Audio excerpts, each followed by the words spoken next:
Igbo bụ Igbo na-esonye si n'ike. Then ibi n'anya ebe a ifu ụzọ nya doors wooden ka ya na-akpọ wooden doors mgbo n'onu ndị Igbo mgbe gịnị mgbe ochie mgbo ka a na-akpọ ya. Ihe a wee entrance nya ụzọ mmadụ si abata na bịa ọ bụrụkwa gate. Mana ịbịazie now anyị enwezi gịnị iron doors. Yes. Ife si wee na-atụgharị.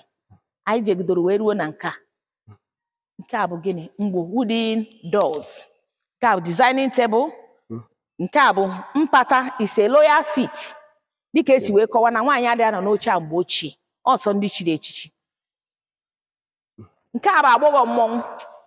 Then nke a nwa dị ebe a bụ ngwu ọgịrịga ceremonial metal staff. Ọ ife anyị na-akpụ ya. Nke ndị na-eji nke a. Ọsọ nọ ndị chiri echichi. Ndị chiri ọzọ.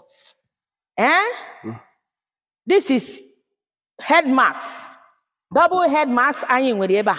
Ma nke agụ eze ma nke ọnụ ya gbara one side ofu akụkụ. Ma nke isi eburu ibu anyị nwere ya. Kedu ife mmọnwụ na-egosi? In olden days anyị na-ekwu maka ya. You know that na sometimes ụfọdụ sị na mmọnwụ abaghị uru.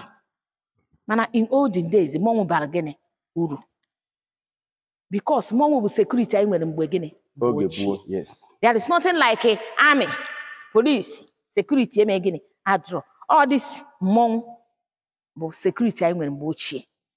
Ọ bụrụ na mmadụ na-aza anyị.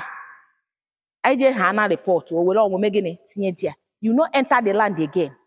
It won't say from when go na danger me gịnị. No dị ebe ha. Ma na danger. Ọ bụrụ na nwatakịrị na-eme isi ike na ezinụlọ. Ihe ya agwụ ya. Isi ha na ya etitere mmọnwụ. Isi ike eme gịnị? Akwụsị ozugbo. So nke a wụ enyo. Ndị mgbe gịnị mgbe ochie kwefere ya. It's a very beautiful thing. Igbo nwere ihe. Then nke a bụ oji nke ndị na-eji ya. Nke a bụ ndị native doctor na ndị gịnị ndị mmọnwụ. Wow.